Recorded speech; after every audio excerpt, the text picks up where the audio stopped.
The movie is based on a true story. During the late 1940s in South Africa, the government carried out a strict racial segregation called apartheid. This system gave the whites more privileges and better jobs. On the other hand, the black community was frowned upon, prohibited from entering upper-class areas, and even massacred. However, after decades of oppression, they finally had enough. The black community formed a movement called the African National Party, or the ANP. Their main agenda was to stop the racial discrimination and bring back harmony to the country. The protagonist of the movie is Tim Jenkin, the whitest name of all, a white activist working for the ANP. He is heading to a crowded market with two large bags in his hands. He drops one of them near a trash can and the other one next to a car. Then he signals his accomplice Stephen Lee to initiate the plan. It turns out the bags contain explosives, which they plan to detonate right now. They immediately get to work and connect some wires inside the bag. As they walk away, two explosions occur, but they are harmless. However, hundreds of leaflets are scattered across the busy market. They contain propaganda messages against the apartheid government. Jenkin and Lee nervously try to flee the scene, but they are soon apprehended by the cops. Later, while awaiting prosecution, Jenkin's wife sneaks into the room and gives him some money, which he may require in prison. She then wishes him goodbye, promising to always stay by his side. Shortly after, Jenkin heads to the bathroom, hides his money inside a cigar case, and shoves it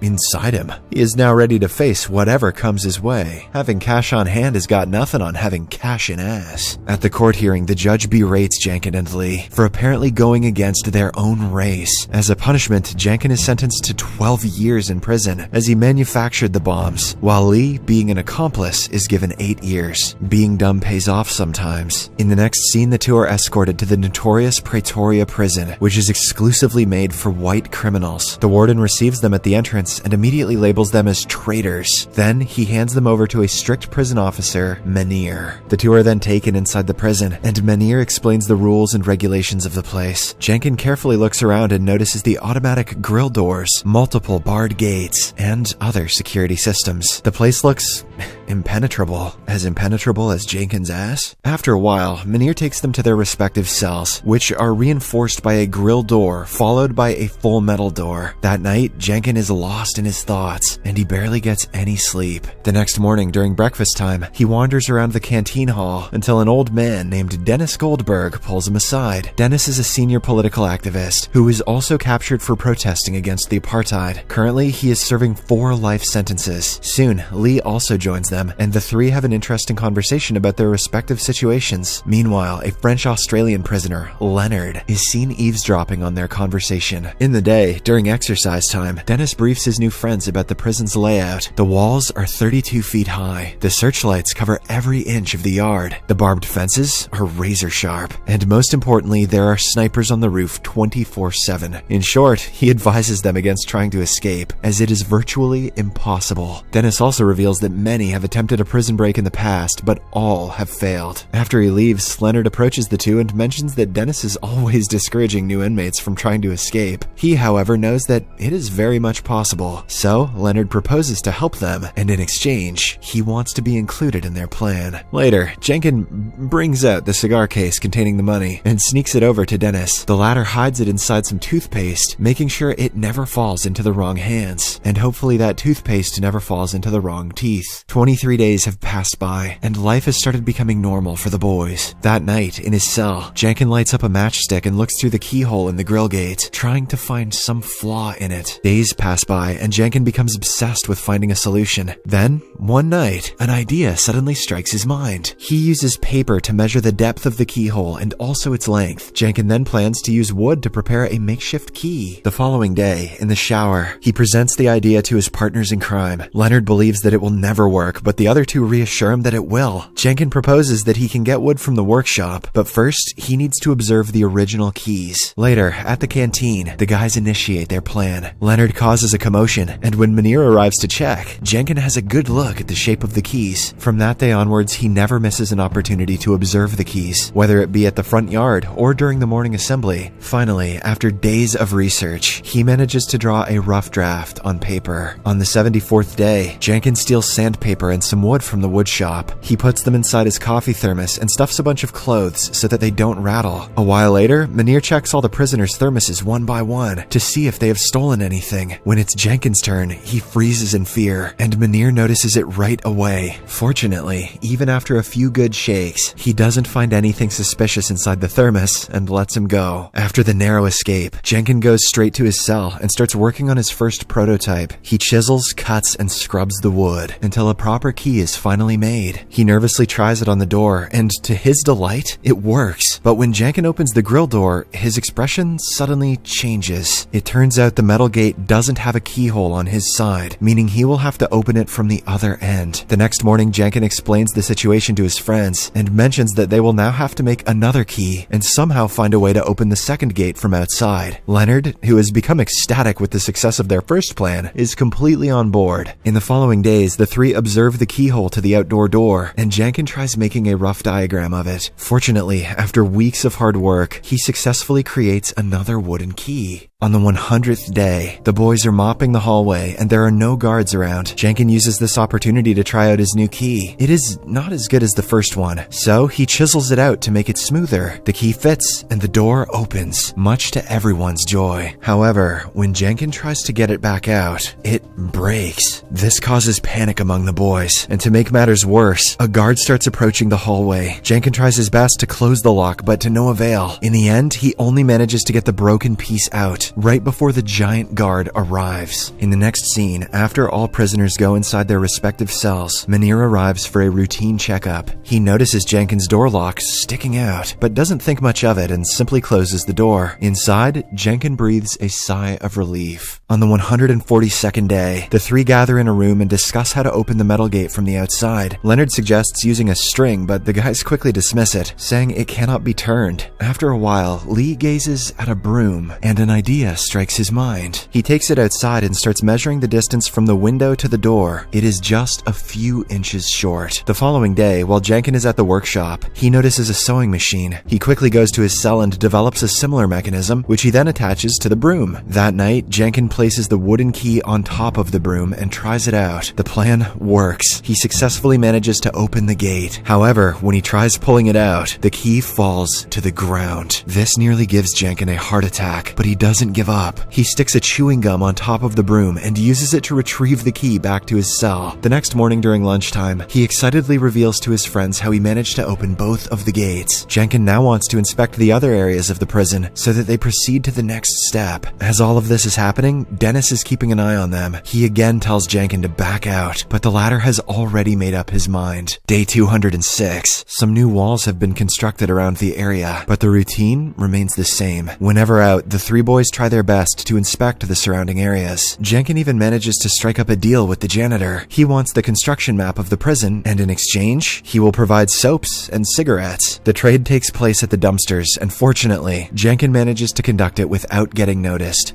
Day 296. He and Leonard make dummies in their bed before sneaking out of their respective cells at night. They carefully climb down the stairs until they reach another grill gate. Jenkins chose this night because the giant guard is on duty. Because of his extremely obese body, he is slow and lazy. Despite this, the boys are nervous. They are sweating profusely with each passing second. But luckily, they manage to open the gate just as the giant guard gets up from his seat. It is time for his night patrol. Hearing his footsteps, Jenkins and Leonard hide in the storeroom and barely manage to get the door closed. Once the giant is gone, they come out and continue with their plan. Jenkins manages to open one more door, but before he could try out another one, Lee coughs upstairs, signaling that the giant guard has finished his patrol. So, Jenkins and Leonard hide in the storeroom once again. On the way to his room, the guard notices the droplets of sweat on the floor, but he doesn't think much of it. After he leaves, the boys head back upstairs. Inside his cell, an excited Jenkins dismantles his keys in several pieces and puts them inside his cup. He then puts the cup in his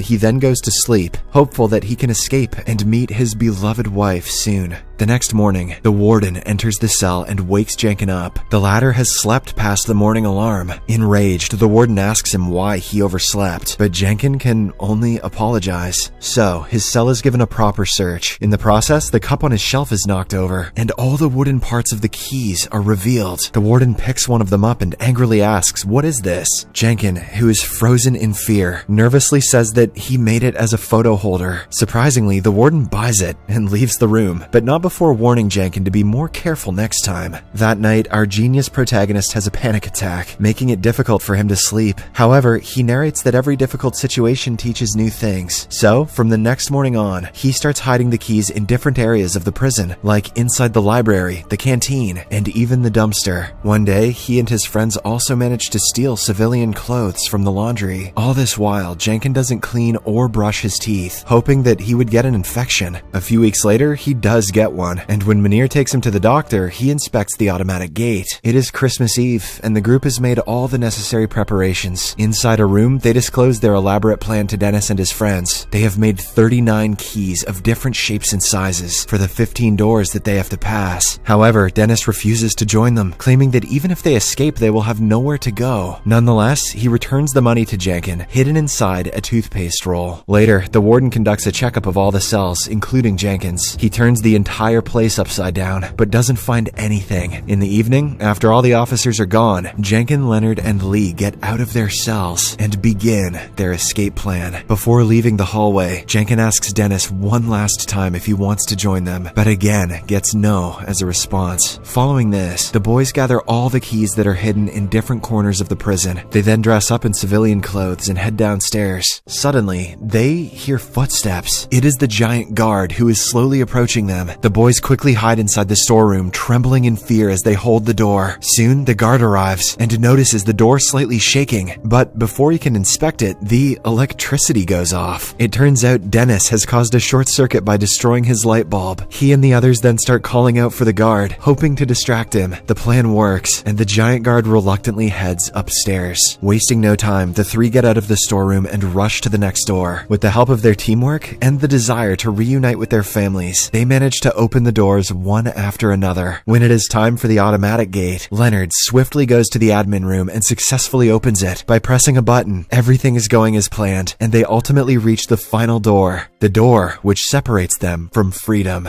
However, to their horror, none of the keys work. Panic sets in. Months of planning and hard work have been foiled by one single lock. Gefangener suggests that they go back to their cells, but Leonard is not ready to give up so easily. He brings out his chisel and starts pounding the door lock. This makes a lot of noise, and Gefangener becomes terrified that they will be caught. But, to his delight, the plan actually works. Leonard manages to break the lock, and the door finally opens. The final obstacle is the sniper on the tower. However, since the boys are dressed in civilian clothes, they confidently head out. No one suspects them, not even Munir, who is having a conversation with someone nearby. After the boys reach a safe location, they run until they reach the city. Then they get inside a cab and ask the driver to drop them off at the border. The latter hesitates at first since they are white, but when Gefangener brings out his wad of cash, he agrees. Good thing he didn't know that Gefangener printed that cash with his arse. In this way, Gefangener, Leonard, and Lee finally escape the prison after a year and a half of captivity. The next morning, Munir finds out about the escape and rings the alarm, but it's too late. As he wanders around helplessly, Dennis and the others start laughing. In the final scene, the actual events that transpired after the prison break are revealed. The largest manhunt in South African history ensued, but the fugitives were never caught. They crossed the border to Mozambique, then Tanzania, and finally London, where they rejoined the ANC and continued their protests against the apartheid. In 1991, after more than a decade, they were pardoned. On the other hand, Dennis was exonerated in 1985, and he finally reunited with his wife and kids. As for Gefangener, he never met his wife, as by the time he returned to South Africa, she had already passed away. In 1992, the apartheid fell, and in 1994, Nelson Mandela, the leader of the ANC, was allowed